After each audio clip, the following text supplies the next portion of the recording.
Hey, what is up guys, MKBHD here, and this is the newest iPhone. It's a couple months later, and this is the review.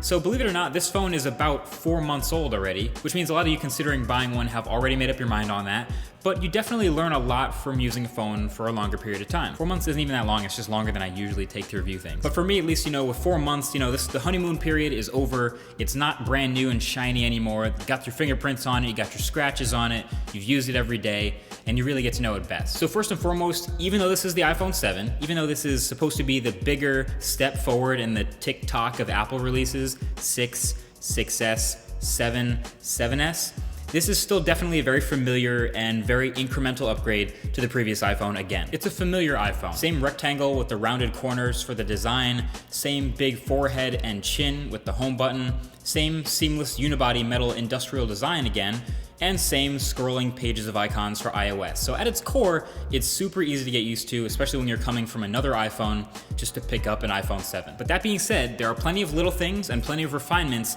that all add up to make a much better phone than you had last year. So on the outside, the improvements are more minor. A little design tweak from last year. The antenna bands are gone and the back looks a little bit cleaner. But it's definitely still an iPhone, there's no mistaking that. So if you want to mess with the design a little bit more, you can maybe put a skin on it like I showed in my daily driver video. But this design, as stale as it may seem, is iconic and very familiar. So we still have some of the biggest bezels in any smartphone. That is a bit annoying when you have the white bezels. But that's so you can still have this home button for at least one more year. And speaking of the home button, it's now not a physical button anymore, but it's more of like a force touch trackpad. It doesn't actually move, it's just a still piece of glass, but it's pressure sensitive. So when you press it, it works and the Haptic motor makes a click and it makes it feel like you're pressing a button. And it's really convincing, I'd say. It's really easy to get used to. It used to be weird when you're like pushing it on a table and it doesn't really work with gloves, but I'm 100% used to it now. I'm actually totally cool with this home button. I should also mention, I think Touch ID is at the holy grail where it's like a no-brainer whether you should use it or not. You set it up once, right when you get your phone, and it's faster and more secure than typing in a password every single time. So I like Touch ID a lot. Anyway, aside from just the home button, this is the second generation of the iPhone with 3D Touch, but I don't really use it that much. I mean, it's definitely built into more apps and there's shortcuts on the home screens and even in the apps themselves, but yeah, I just don't really use it that much. One thing I do have to say though is something the iPhone doesn't get enough credit for. The iPhone has the best vibration motor in any smartphone, period. And I'm talking about the Haptic engine. Like, this phone literally feels like it's tapping you on the wrist or in your pocket or in your hand when you get a notification. It's awesome, so I love the Haptic engine, it's really good. And Apple clearly knows this because they're using it in way more parts of iOS animations now. So like the notification shade bouncing off the bottom of the screen, that type of thing, or control center bouncing up, or really just any bouncing anywhere in iOS. It always clicks so the phone feels like it's bouncing. Anyway, one of the biggest changes on the outside is it's now officially a waterproof phone. So the iPhone 7 is IP67 rated, which means you don't have to worry about dropping it in or near water anymore, and you can just take underwater photos and videos if you want. Basically, the phone should survive water exposure now. But other than that, the displays on the iPhone 7 are still pretty good, nothing crazy or amazing. Still has great color reproduction. But the one thing that's killing me, and it's not just me, it's tons of people obviously, about the outside of the phone is the lack of a headphone jack. Basically, Apple is clearly aiming for an entirely portless, wireless iPhone in their future. So in that process, they're removing the headphone jack and starting to push wireless audio. Super aggressive? Yes. Super forward thinking? Yes. Super a pain in the ass? Also yes. I mean, I think I'm probably gonna make a whole video on the whole wireless phone thing. Maybe let me know if you'd want that in the comments section. Now, the camera on the iPhone 7 is new too. You can see the different housing. There's a new sensor and new glass, and you might remember from the Smartphone Awards, this camera is already one of the best. It takes great photos and great 4K videos.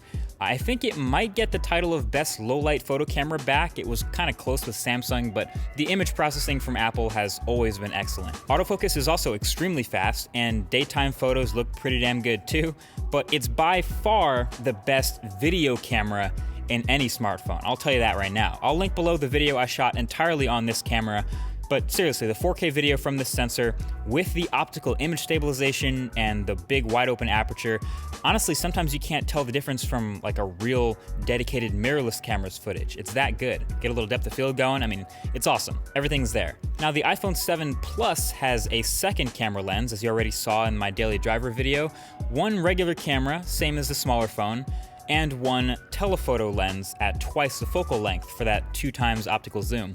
And it's really interesting the way it works, but I think it turned out to be one of Apple's coolest products of 2016 last year. Basically, when you're all the way zoomed out, you're not just getting data from the main camera, as you would expect, but it's also actually intelligently using some imagery stitching in from the telephoto camera as well to make it a little bit sharper and a little bit more detailed in the center of the frame. Now, sometimes it uses lots of that data, sometimes none at all. Like if you accidentally cover the telephoto lens with your finger, for example, it doesn't use anything from it. But when you start to zoom in a bit, it continuously, intelligently analyzes how much of the information to stitch in, and then you can actually see it completely switch over cameras when you get to 2x zoom. It's subtle, but the tiny change in exposure is there, you can see it, and from what I've seen, it actively does this switching during video recording too. So dual cameras is pretty awesome and it works really well. You can only get it obviously on the bigger iPhone, which is why I guess a lot of people don't get to play with it, but through software updates, stuff like portrait mode is getting better every day. And basically if you're into photography or videography, the iPhone 7 Plus is the phone to get. Now on the inside, basically all you need to know that's changed is the chip. The A10 Fusion chip is fantastic in this phone, and I'm pretty comfortable calling this the most responsive phone ever. Like, this is something Apple does really well since they control both all the hardware and all the software. So no phone is as smooth and as one-to-one responsive to the touch of your finger as a fresh iPhone. I'd say the Google Pixel comes closest right now, and then maybe the OnePlus 3T right after that, and generally stock Android phones, but the smoothness and high frame rates of animations are the most consistent on the iPhone 7, and that's something I really like, and it's something you'll appreciate like every single day you're using the phone. Overall performance is awesome through multitasking and everyday use and gaming and navigation and all kinds of stuff, and the battery life to go with that is also about the same as last year, which is to say pretty good, but not great. So the iPhone 7 has an okay battery and decent standby time, while the bigger iPhone 7 Plus that I'd recommend has pretty good battery with excellent standby time. Also, fun fact, this year Apple made the iPhone the same dimensions and included a bigger battery instead of making it smaller with the same size battery. Thank you, Apple. Keep doing that, please. I really don't need it to be thinner. But that is pretty much what's good with the new iPhone. Lots of little upsides, lots of little improvements with the hardware on the outside and on the inside. My biggest complaints would be that they went with Lightning over USB Type-C again, although I would totally expect them to keep doing that, and that they went with no headphone jack instead of a headphone jack. Obviously, I can't tell you how many Uber drivers have offered me the aux cable and I have to turn down the jams. So at the end of the day, iPhone 7 has a lot that's new with it, but obviously it's still a very familiar incremental upgrade, just like previous iPhones have been. And that's kind of the point. That's why people keep getting iPhones. That's not a bad thing. That's a great reason to buy this phone again, especially if you're coming from a previous gen. But I think that this year, you're gonna see a lot more big improvements with the 10th generation iPhone or the iPhone 7S or the iPhone X. Whatever they end up calling it, that's the one I'm most excited for. Until then, that's been it. Thank you for watching, and talk to you guys in the next one. Peace.